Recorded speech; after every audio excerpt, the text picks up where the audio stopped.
La ciudad tiene un problema de sí invertir más en salud.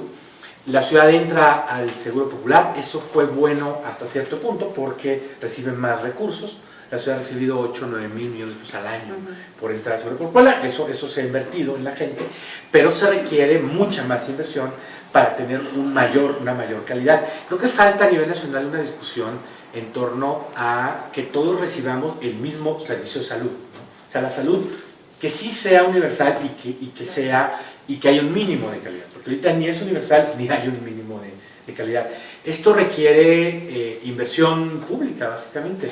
Ya otros países han demostrado, Estados Unidos lo ha demostrado claramente, que la participación privada en salud, pues en todo caso tiene que ser limitada, no puede ser como muy amplia, ¿no? La solución no está en salud en el sector privado, está en inversión pública, en mejorar la calidad. AMLO.edg, radioAMLO.mx, voz de la Resistencia Civil Pacífica, platicando esta tarde con Vidal Llerenas, quien es candidato a diputado federal de Morena.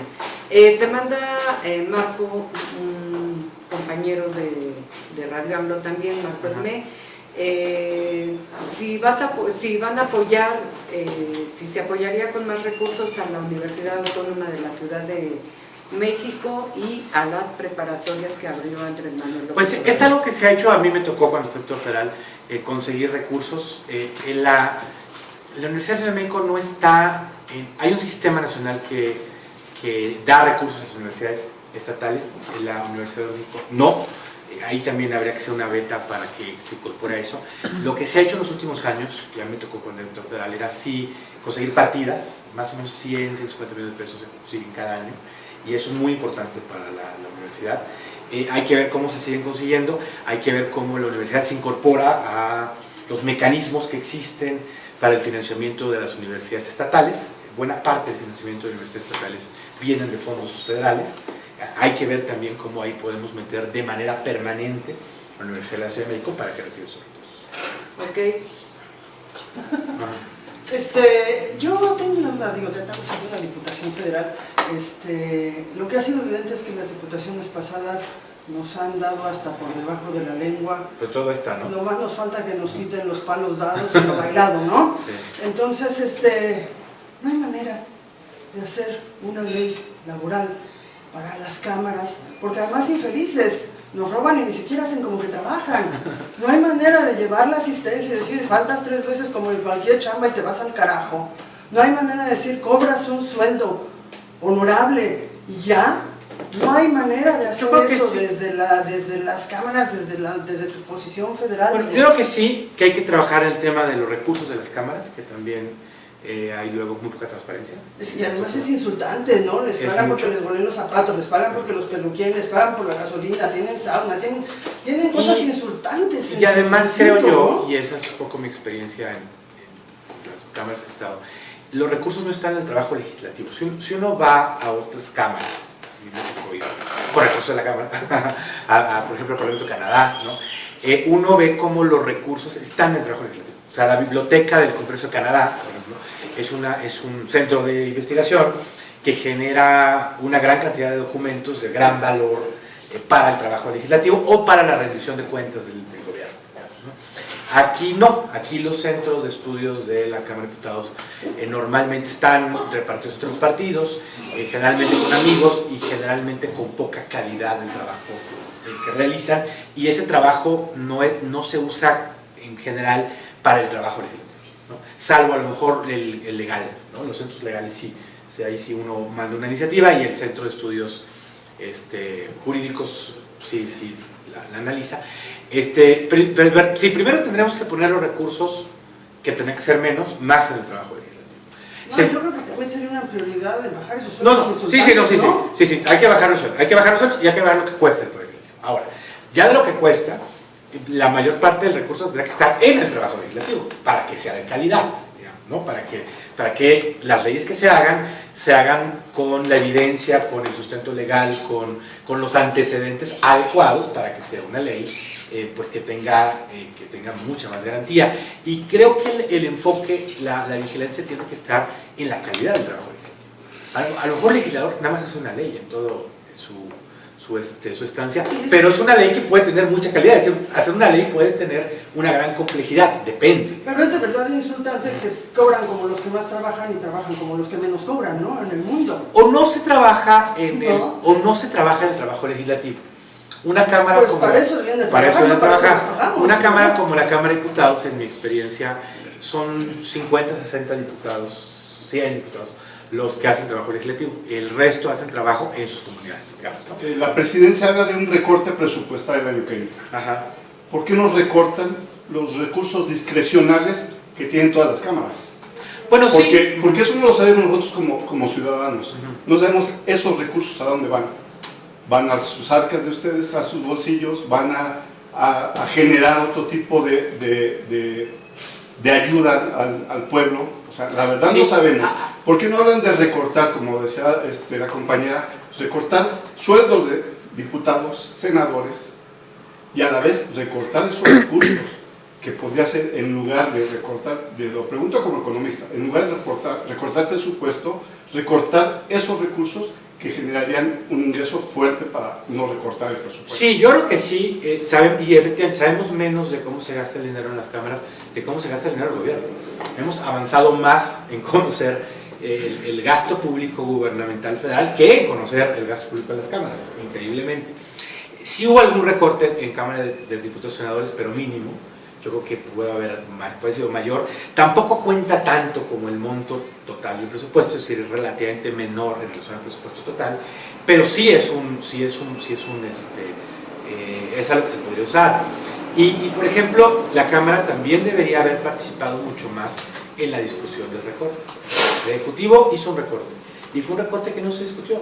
Por ejemplo, uno de los programas que se recortó fue el de adulto mayor. O sea, esta promesa de Peña de que iba a ser una pensión universal adulto mayor, no solo no la cumplió, fue de los programas recortados en esto, como fueron recortados muchos programas de inversión.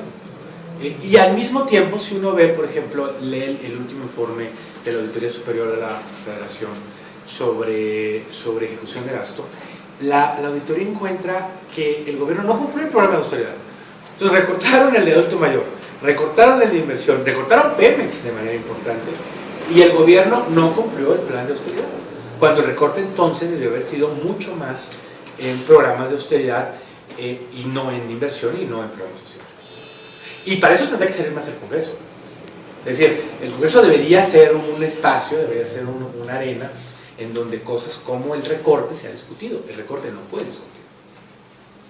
Bueno, ¿qué pasó? ¿Cómo van las investigaciones del proceso judicial en contra de las personas que ingresaron a tu oficina? Pues ¿Qué fue lo que vamos pasó ahí? a ratificar la renuncia. Entraron una serie de personas sin ser invitadas, digamos, ¿no? Esto no puede ser así. Si uno tiene una duda sobre algo, pues va con una autoridad, digamos, ¿no? Ahí quién sabe que se llegaron, quién sabe que entraron. Efectivamente había algunas cosas que correspondían a un programa de abasto que habíamos hecho todavía un par de días antes, ¿no? Quedaban ahí, además como se puede ver, 2, 3 cosas, digamos, ¿no? Y esto pues es claramente un delito, no se puede entrar a este tipo de lugares, además no solo era un módulo, que es una oficina, sino eran otras oficinas, etcétera, ¿no? Creo que pues fue un acto de violencia, fue un acto de intimidación, que se quiso equiparar, y bueno, y no hay ninguna proporción, a enormes programas de despensas, de cientos de miles de despensas, que presuntamente se están utilizando para coaccionar el voto de alguna manera, decir, y además de manera extraña, todas estas despensas se compraron al principio de año y resulta que se van a dar los días o las semanas antes de la elección, ¿no? Que eso sí corresponde pues algo que puede modificar el sentido de la elección, ¿no? ¿Eran despensas ya armadas?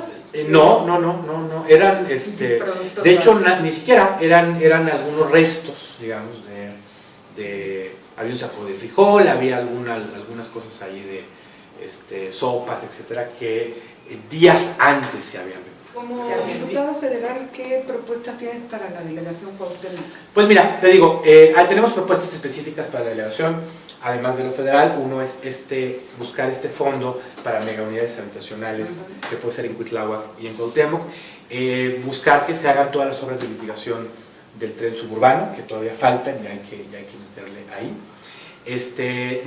Estoy proponiendo también poder hacer un corredor entre Santa María de Rivera y Cuauhtémoc, en donde si invertimos en calles, en ciclovías, en recuperar ciertos monumentos, podemos tener un corredor cultural de mucho valor, que le dé además muchas cosas a la ciudad que podamos tener, tratar de financiarlo con recursos federales.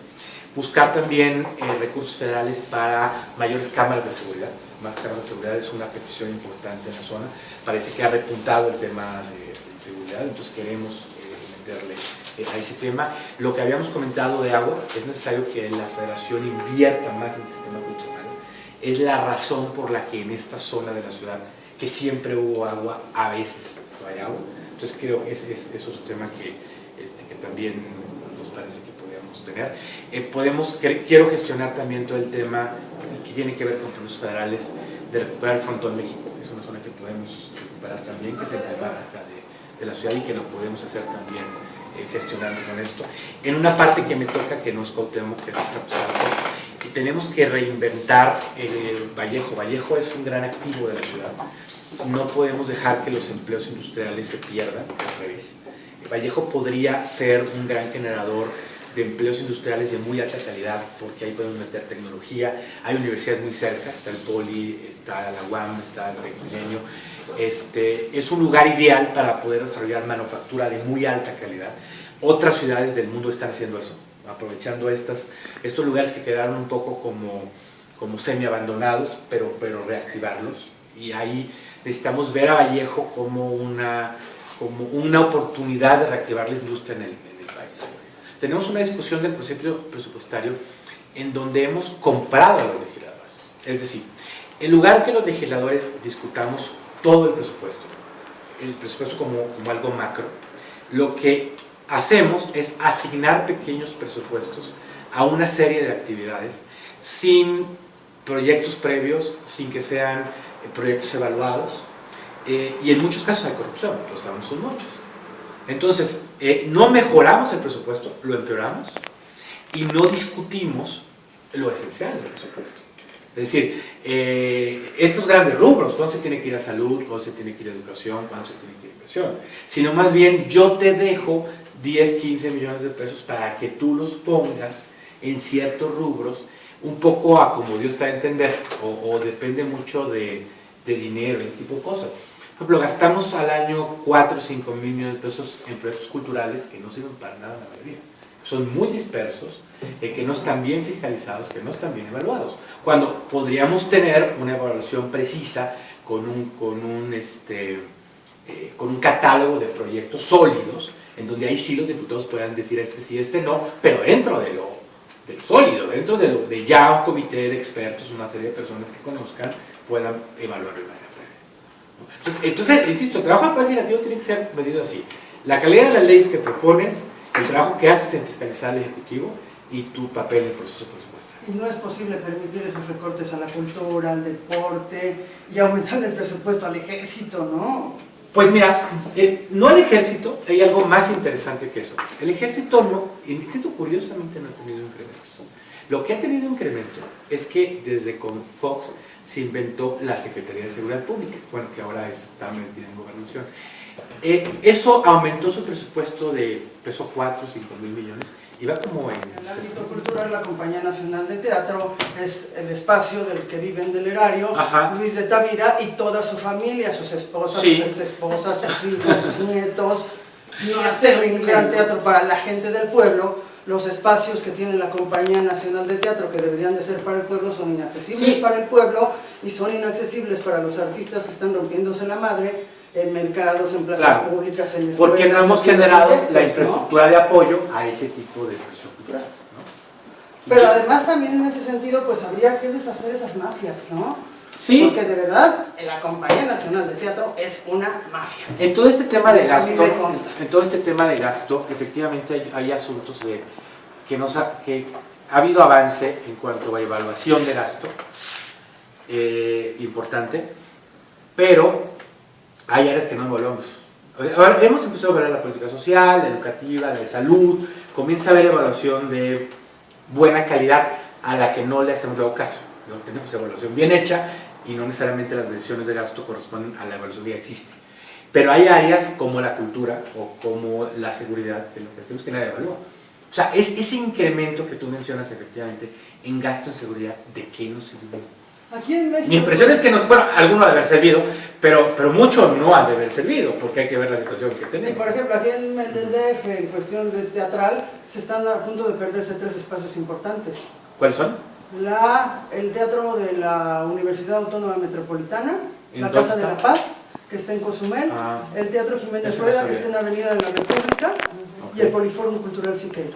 Bueno, el polífono no está cerca de perderse, ¿no? No, el Poliforum Sí, Siqueiros, también. el teatro está Ajá, a punto de está. cerrarse.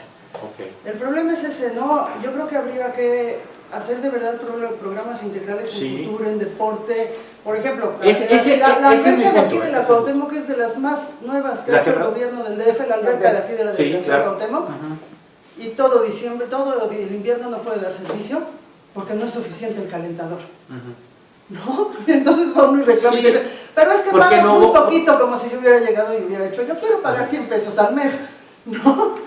Y es justo mi punto, es decir, estamos asignando luego en la Cámara de Diputados dinero a cultura y a deporte, no con estos esquemas integrales que mencionas, ¿no? O sea, si tuviéramos un buen plan, pues entonces sí, es decir, a ver, ¿qué es lo que sigue? Pues Siqueiros, ¿qué es lo que sigue? La Casa de la Paz, ¿no?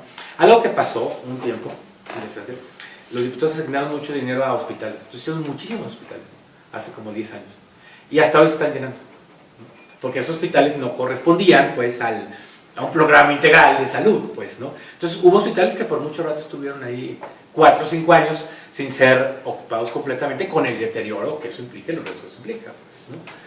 Entonces sí, justo, o sea, no estamos teniendo un sistema de gasto que permita financiar de manera inteligente esto. Y en parte porque los diputados estamos fallando, es decir, esto en otros países también se hace en los congresos.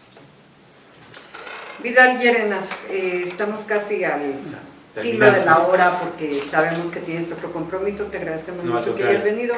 Yo quiero preguntarte 2 cosas más. ¿Por qué renunciar al PRD y unirte a Morena? ¿Qué es lo que te motiva?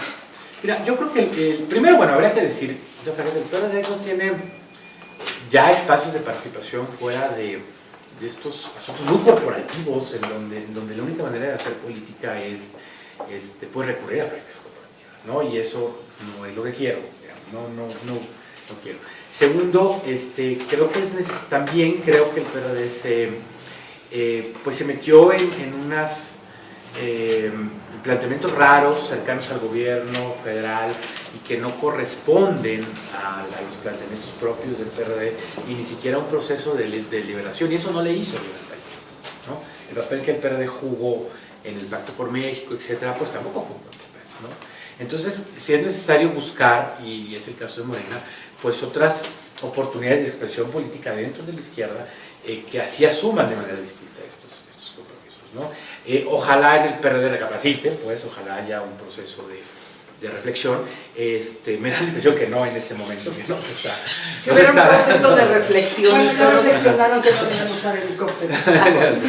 si tuvieran ese, ¿te regresarías al PRD? No, bueno, obviamente uno no va y viene a los No, partidos. digo, te pregunto. No, ojalá pudiera haber hacia el futuro, sí, un proceso de unidad de la izquierda, porque eso sería bueno en el país, Claro. pero eso pasaría porque pues en el PRD si hubiera esa reflexión, digamos, crítica de lo que se hizo, ¿no? ¿Qué tan importante o qué tanto vas a tratar de conservar, o como legisladores, qué tan importante es la cercanía con el pueblo? Pues sí, mira, Porque los vemos mucho cuando Ajá. están en campaña, Ajá. siempre los vemos y van y tocan las puertas y bueno, pero cuando uno tiene un problema y recurres a tu delegado, a tu diputado, nomás no hay manera de que te... pues mira, hemos te tratado atiendan. de hacerlo todo el tiempo, digo, lo hemos hecho ahí en Azcapotzalco, donde soy diputado. La verdad es que hemos tratado todo el tiempo de hacerlo y tratado todo el tiempo de ver cómo podemos ayudar a la gente, por un lado, que se puede con gestión, se puede con actividades que realizamos, y también pues platicar del trabajo legislativo que hacemos, ¿no? Lo hemos tratado de hacer todo el tiempo, hay que tratarlo de hacerlo mejor. Creo que también tenemos que encontrar nuevas formas de interacción política, ¿no? Con la gente, ver cómo con la gente podemos platicar más de lo que está pensando y hacer un proceso más interactivo, ¿no? Creo que eso le ha faltado a la izquierda también, creo que hay mucha energía ahí en la sociedad, en grupos de mucho tipo, de temas de transparencia, de diversidad, de feminismo, ciclista, etcétera, y que luego nosotros no somos capaces de poder dar voz y poder interactuar con ese tipo de asuntos, ¿no? ¿Cuál es tu opinión, Morena, bueno, Morena como movimiento, no solo como partido, cuál es tu opinión en cuanto a todos los movimientos sociales que se están dando, los normalistas de Ayotzinapa, todo, de qué participación debe de tener Morena? ¿Está lejano un poco a estos movimientos? Pues mira, son movimientos que se han dado, son movimientos que a veces no alcanzamos a entender, ¿no? De alguna manera, porque han surgido, son movimientos, algunos que nos han tomado por sorpresa, ¿no? Hay otros que no, digamos, ¿no? Hay otros que conocíamos y que de alguna manera es más fácil entender y es más fácil que un partido como Morena les dé voz y expresión. Estos movimientos nos irrumpieron y tenemos la responsabilidad de darles voz, porque ese es uno de los fines de Morena también. O sea, Morena existe y tiene sentido en buena medida porque recoge eso, ¿no? Porque eso, si no, nadie más lo va a recoger. Los demás partidos, las demás organizaciones, pues estarán menos preparados para entenderlos, ¿no? Entonces hay que entender ahí qué pasa, porque la primera reacción que hay de cierto sector de la sociedad es decir, ellos solo bloquean calles, ellos solo recurren a este tipo de métodos, ¿no? Cuando, bueno, a lo mejor hay métodos que no deben recurrir, pero en el fondo hay una serie de problemas, de demandas, etcétera, que son reales. O sea, el problema de pobreza, el problema de caciquismo, el problema de violencia en esas zonas del país son problemas reales y que nunca les hemos hecho caso. Yo creo que es un movimiento sin fin político, de hecho, ¿no? O sea, es un movimiento... No se politizó, se ciudadanizó. Se ciudadanizó, ajá. Si tú quieres para bien o para mal, lo que tú me digas. Pero no es un movimiento usado con fines políticos, ¿no? Tiene repercusiones en lo político, tendrá repercusiones en las elecciones de Guerrero. Pero no es que eso sea utilizado para que un partido gane o pierda, ¿no? Un partido a lo mejor va a ganar o perder por eso, pero no porque hay una dirección a eso, ¿no? Y es importante la participación política de Morena en Guerrero, me parece. Creo que no hay que perderla de vista. Ajá. Sí. Muy bien. Muy bien, Pues Vidal. muchas gracias.